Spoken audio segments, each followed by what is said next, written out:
Hello, everyone, and welcome back to the course. Today, we are going to continue on extraction and cleaning of data using Power BI. So, let us ride along with our slide. Firstly, is that when we talk about extraction is the connection to the data that will be used for analysis. In Power BI, however, we call data sources as data connectors. So if you hear me saying data connectors, I'm referring to data sources. And these are where your data is sitting and you want to import or connect to the data directly from your Power BI. Yeah, then we also say that there can be up to 150 connectors in Power BI from different cloud services to native databases and even Excel and websites, including APIs, where you can always link to your data. Then when we talk about cleaning is the process of removing unnecessary details or noise in the data. It's largely done in the Power Query to remove duplicates, rename columns, also rename some rows, add new columns, merge tables, append tables, and so on and so forth. So those are things that you can essentially do with Power Query when you want to clean your data. So now we are going to jump into my Power BI desktop in order to practice what we just explained. As data, I've inserted some data manually into the Power BI desktop. And today we are going to continue on how to connect to different data sources and as well how we can also do some data cleaning our data. Firstly is that for you to connect to different data sources, just come here from your home tab, come to get data, and it's going to give you all the options of data sources that you can connect to. Then after that, you can click on more. If I click on more here, it's going to open a dialog box where it's going to show me all available data sources that I can connect for. Now, all these have been grouped in different sections, and if I come to view more, I'll be able to see the different categories of my data sources. Firstly, is that I can click on file. File will allow me to link up to Microsoft Excel, CSV file, XML file, JSON, and so on and so forth. Even to PDF file. If your data is sitting on a PDF file, then you can also extract it through Power Query. If it's the native database, then you can also connect to your database directly from Power BI here. The SQL Server Access, SQL Server Analysis Services, Oracle, IBM B2, MySQL database, Postgres, size-based database, Teradata, and so on and so forth. You also have Netflix, Snowflakes, and also Azure Database. Then we have primarily database also. There are some other ones that people really talk about, like ClickHouse, Vimeo. You also have them here. So irrespective of your database that you're using in your organization, probably I can connect them. Then we also have Google BigQuery. So we have all that. Then if you go to Microsoft Fabric, Fabric is new oil of Microsoft, the general platform where you can data engineer, data science, and even the data all of them can work together. The same platform. So your data mart reveals status anyway. The data warehouse, the data lake house, KPL database, and every other thing you can connect to the Power BI. It's not. If your data is sitting on the Power platform, you can also connect to it. The data bus, data flows, and so on and so forth. All data storage, all data storage, so then all online services also connect to them. Common one and 365 Salesforce. Yes, people that uses CRM platforms like Salesforce really find it useful. We also have that world. Well, use case, and we have so many other ones that you can connect to directly as the situation with around, then we have others. So we can connect to website directly. For instance, we're doing interact with where we feed data, different kind of data, population, economy, and so on and so forth. So we can connect to it directly. And even some Wikipedia pages, if they have data in the so we also have the host of other data sources. So anyone that you feel like connecting to, then you are going to connect with them directly. Yeah, so I'm going to click on exit now, the cancel button, because I'm not connecting to anyone directly now. Then we have, okay, yeah, we pretty much talk about all this last class. Then we have the inserts. We talked about this also last class. What we are going to is there is a sample data set that Microsoft allow us to also connect to directly. I've connected before, that is what we are seeing here as financial. We are going to delete this so that I will do the demo again by going to see. Yes, so come to help, then come to examples, then come to sample data, come to the sample data, then click on load sample data. Yes. It's going to load the financial sample data for you. So it's loading it this way. If I click on financials, yes, financials. So I can load directly or transform and load. I'm going to load directly first so that I'll be able to show us other ways to connect to Power Query. For Microsoft products generally, there are many ways to do the same thing. So and I believe that that is pretty much the same way for some other applications as well. So our financial data is here directly. Remember, all data in Power BI desktop or Power BI generally are in form of table. So if your data is not in form of table, I'm sorry. Well, Power BI will convert it to a proper table for you anyway. So if you want to go to your Power Query where we are going to be doing all our cleaning, you can connect to it. So if you click on here, it's going to transform data, it's going to take it to Power Query. Good. So yeah, so these are Power Query, and this is where we run things in Power BI. Power Query is a very, very excellent tool that assists you to automate your cleaning processes before you do the data back. So the UI facing, customer facing platform in Power BI, and be able to do all your visualization and so on and so forth. So firstly, let us quickly run through what we have here. One thing that you need to take note is that I'm going to click on this text here. There is no Control Z, there is no Control Y, there's no redo and undo, or you have applied steps. So anything that you do here are going to be captured here. You can apply steps. So for this financial data, it has told me that, okay, it links to the data source, then it's navigate to the exact data, then you change the type, changing the data type essentially. And that's where we are going to start from. Data type, as we know, is the characteristics of the data or the column that we are having. For instance, if I click on this ABC, it's going to open up all the data type examples that we have. Here we have decimal, fixed decimal number, one number, percentage, date time, and so on and so forth. We also have text is very common. We have from for some backgrounds. So that's pretty much that. So whenever you see ABC, you know that is text.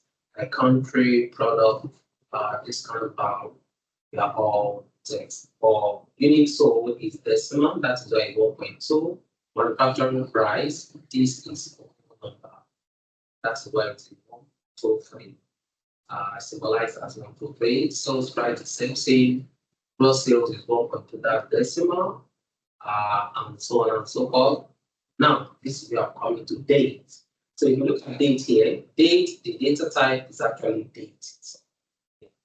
Or in some real life data, the date column will not be named as date, it will be named as so many other things.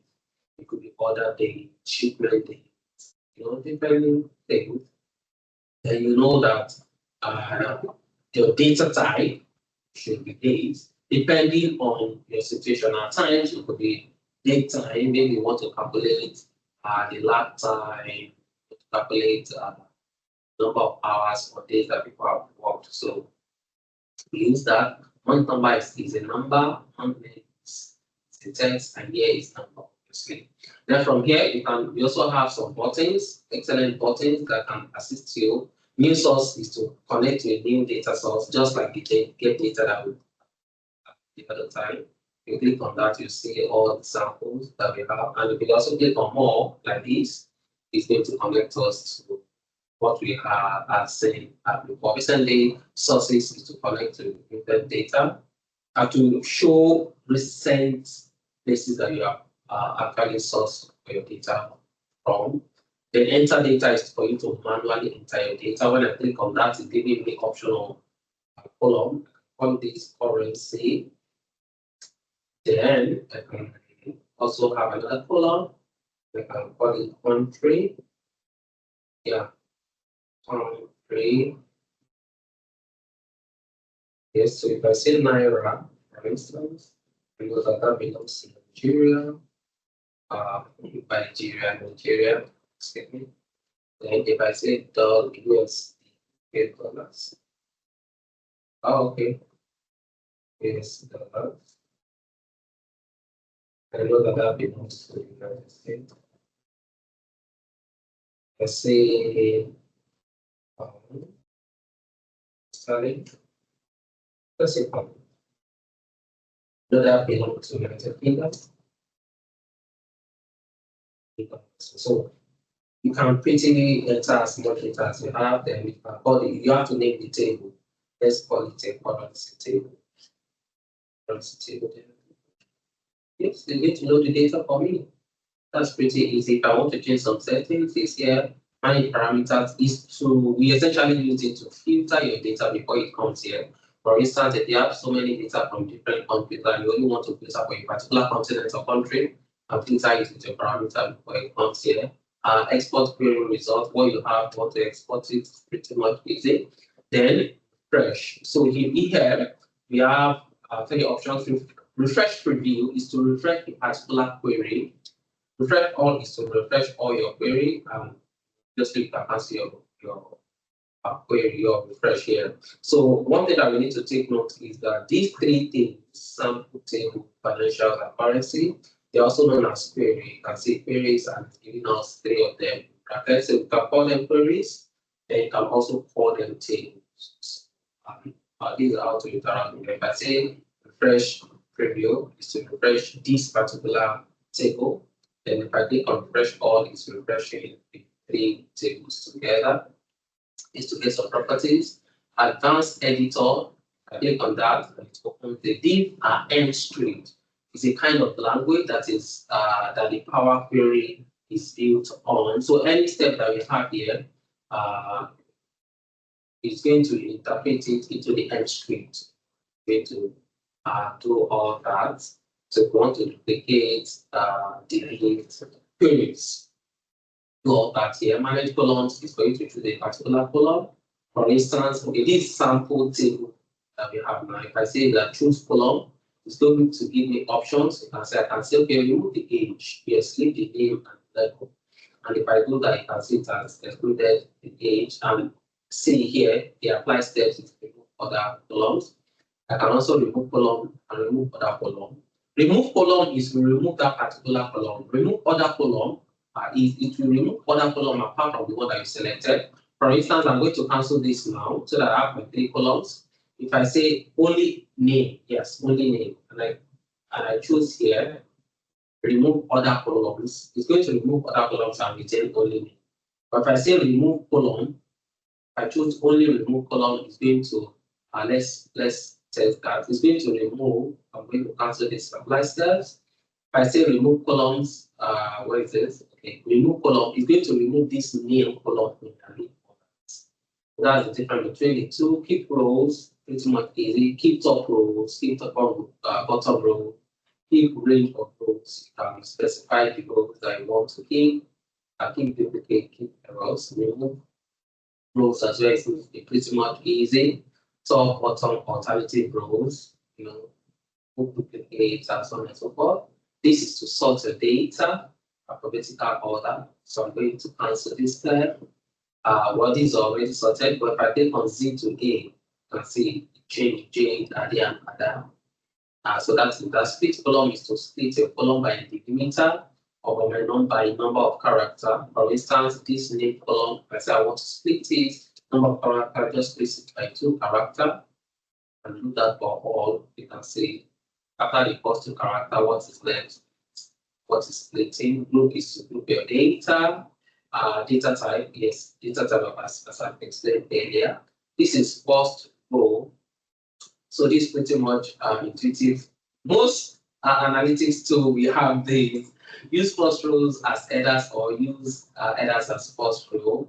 And this is our pen and merge where we are still coming to look at this as a separate topic. Very, very interesting. Then there are 2 tabs that are similar, transform and add column. Please let us take transform and add column. They are similar, but there are a little bit of differences between them. Transform will transform a particular column that you add.